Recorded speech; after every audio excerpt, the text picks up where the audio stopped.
ईगारसी माता की जय हो, ईगारसी माता की जय हो, विष्णु भगवान की जय हो, विष्णु भगवान की जय हो।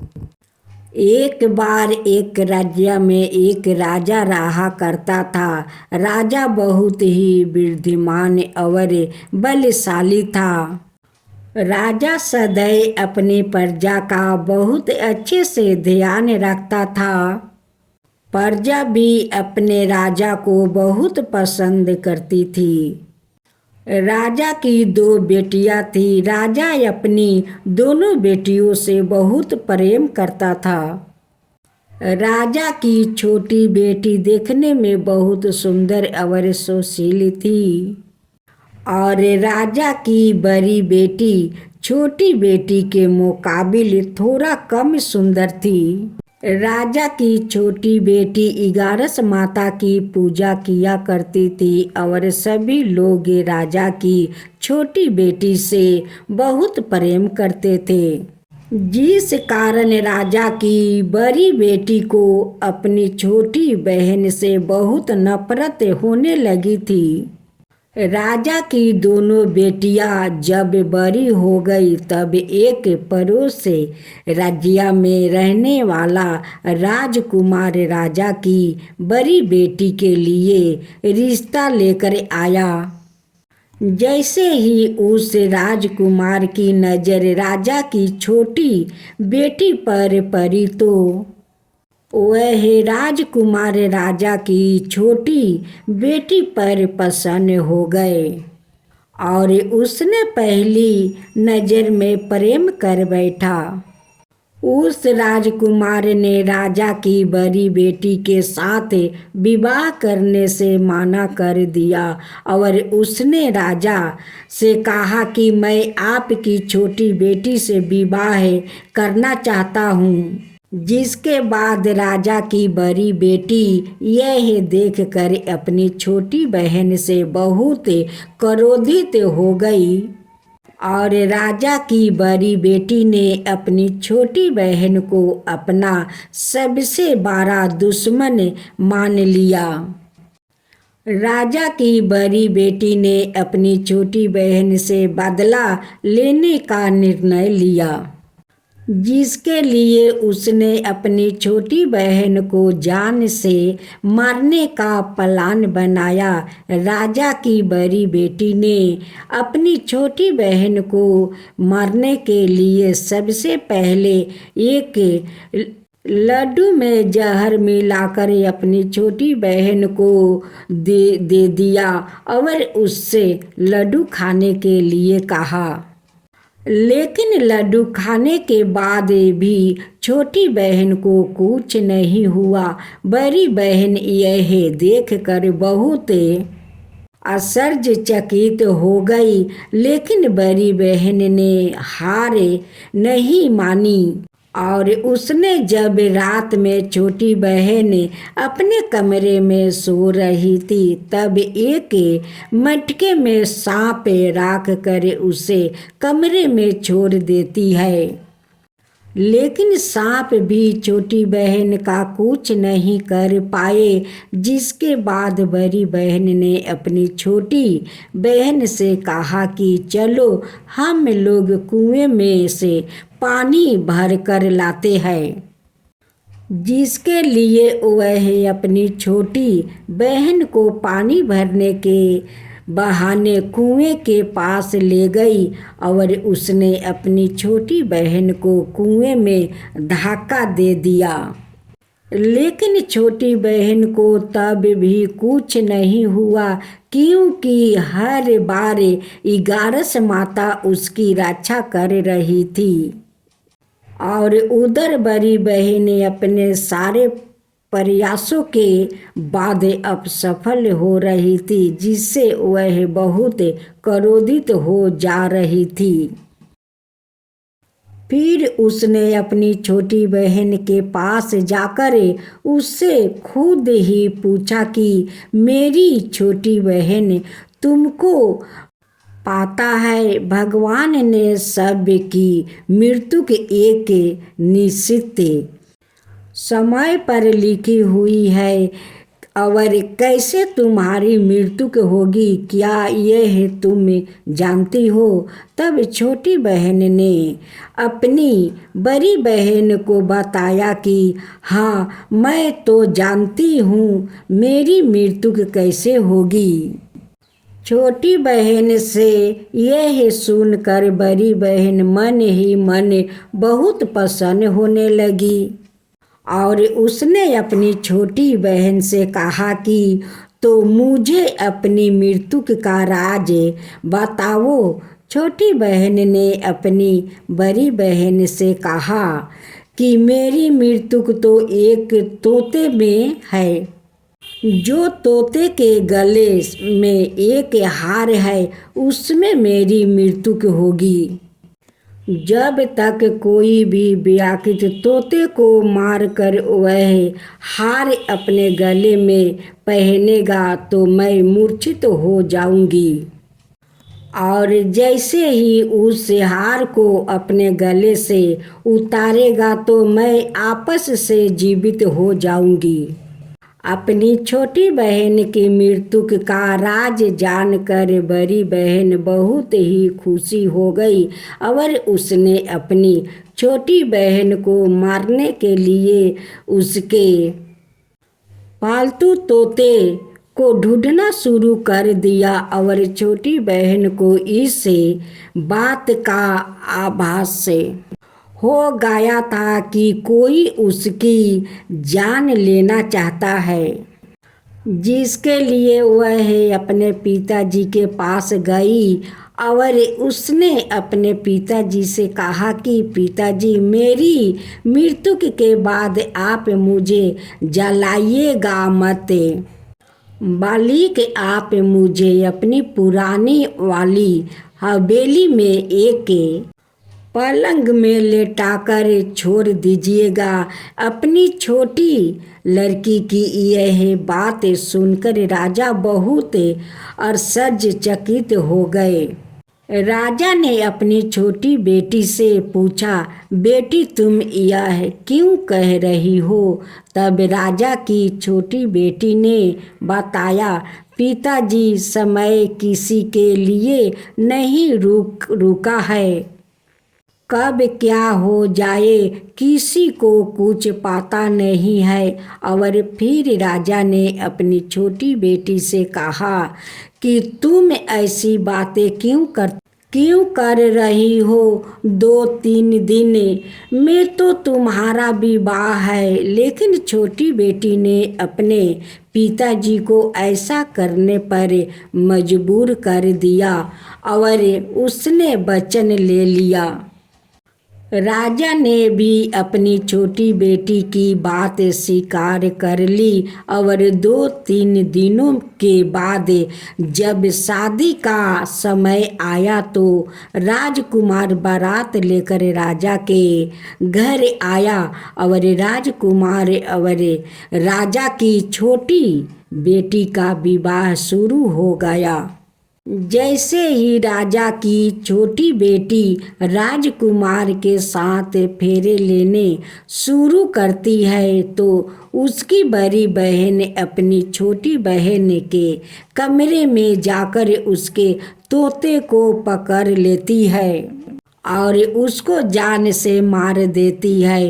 तोते की गले में जो हार था उसको अपने गले में धारण कर लेती है तो उधर छोटी बहन 3.5 ही फेरे ले पाती है और वहीं पर बेहोश होकर गिर जाती है।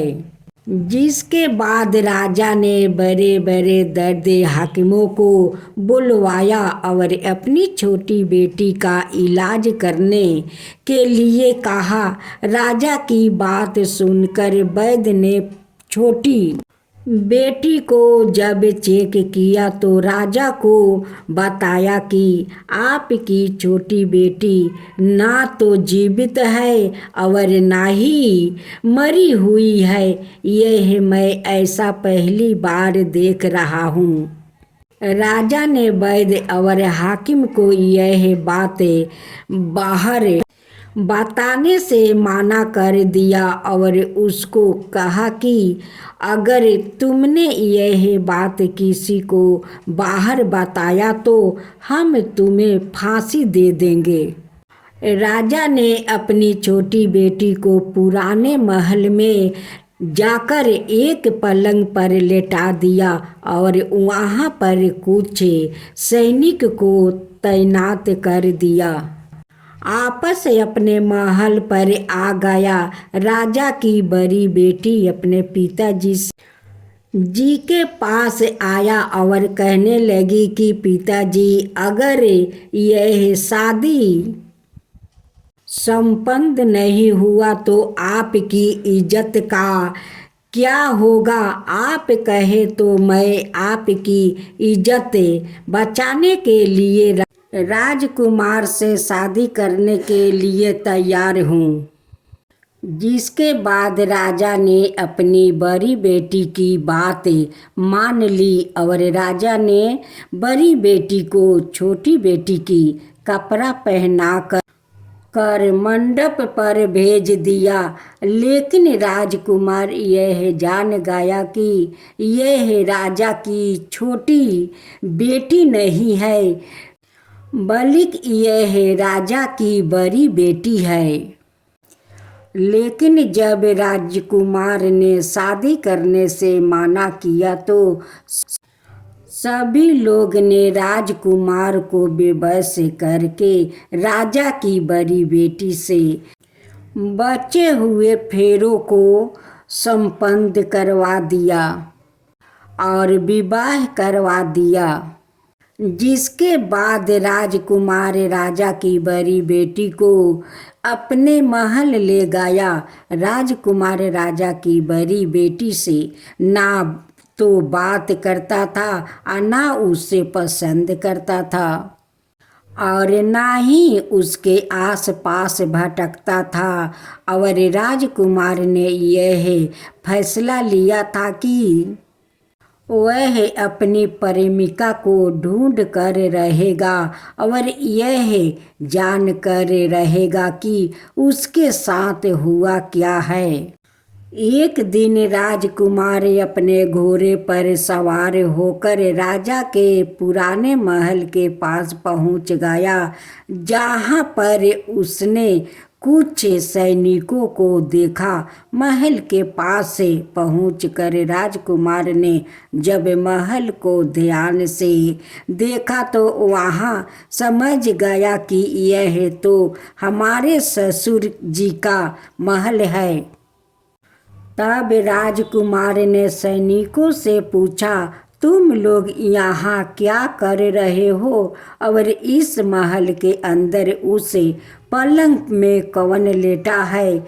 जिसके बाद सैनिकों ने बताया कि यहाँ पर राजा की छोटी बेटी लेटी है।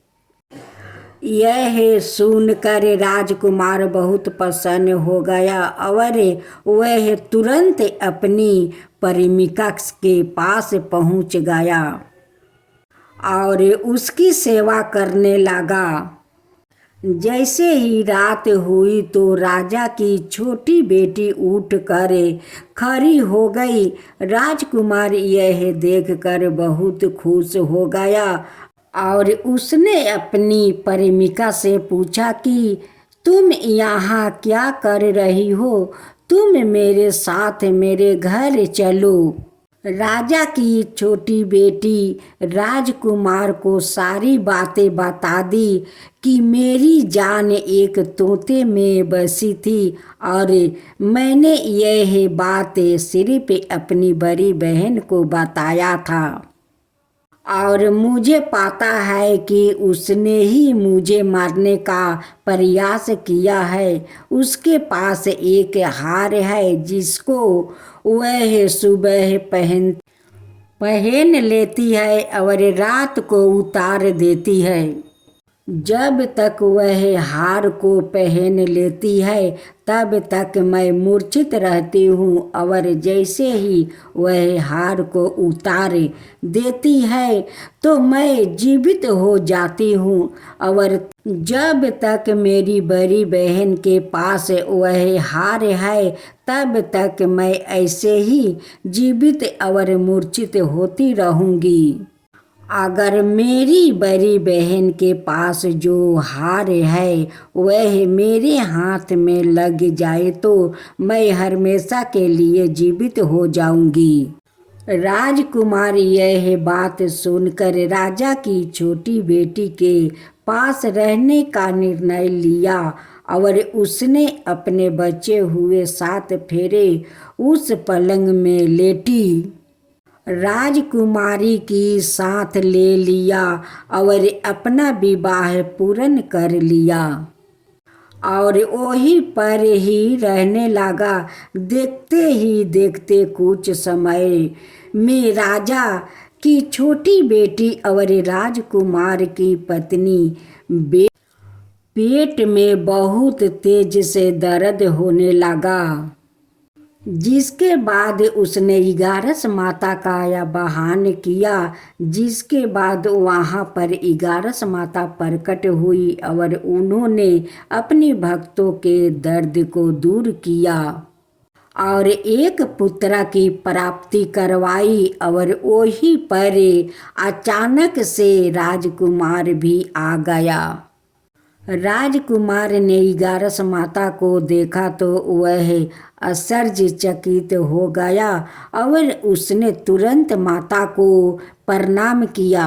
और 11 माता ने राजकुमार से कहा कि जब तुम्हारा पुत्र 5 बरस का हो जाए तो तुम अपनी पत्नी का हार आकर इसके गले में डाल देना।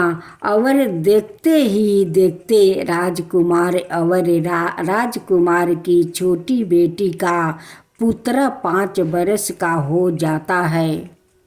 तो राजकुमार अपने बेटे से कहता है कि बेटा, मैं कुछ काम से बाहर जा रहा हूँ, तुम अपनी माता का ध्यान रखना। और वहाँ से चल जाता है। राजा को बाहर निकलता देख बड़ी बहन के सैनिक देख लेते हैं और बड़ी बहन को जाकर सारी बातें बता देते हैं। जिसके बाद बड़ी बहन अपनी छोटी बहन के पुत्र को वहाँ से उठवा लेती है और उसको मरवा देती है। छोटी बेटी के पुत्र के 2 टुकड़े करवा देती है। पहला टुकड़ा चौकी के पास छुपा देती है और दूसरा टुकड़ा अपनी पलंग के नीचे रख देती है। अब 11 माता भिखारिन का रूप लेकर आती है। एक भिखारिन का रूप धारण करती है और बड़ी बहन के पास चली जाती है। जिसके बाद वहाँ पर भिक्षा मांगने लगती है। बड़ी बहन अपने नौकरों से कहती है कि जाकर भिक्षा दे दो, लेकिन जैसे ही नौकरानी 11 माता को भिक्षा देने के लिए आती है तो माता उन्हों मना कर देती है और कहती है कि मैं तुम्हारी महारानी से ही भिक्षा लूँगी। जिसके बाद बड़ी बहन सवाए ही भिक्षा देने के लिए माता के पास आती है। तब माता एक बिल्ली का रूप लेकर उसके कमरे में चली जाती है और वहाँ पर छोटी बेटी के पुत्र को कोई 2 टुकड़ा को आपस में जोड़ देती है और उसे जीवित कर देती है। उसे वहाँ से ले जाती है। राजकुमार अपने बेटे को लेकर अपनी पत्नी के पास जाते हैं और उससे कहता है कि तुम इसका ध्यान रखना अगर तुम इसे बच्चा का अच्छे से ध्यान रखोगी तो मैं तुमसे बात करूँगा। एक दिन राजकुमार अपने बच्चे से कहता है कि तुम मम्मी से उनके गले का हार मांग लो। जिसके बाद राजकुमार का लड़का अपनी मामी के पास जाता है और कहता है कि मामी, मुझे तुम्हारा हार चाहिए जो तुमने गले में पहन रखा है।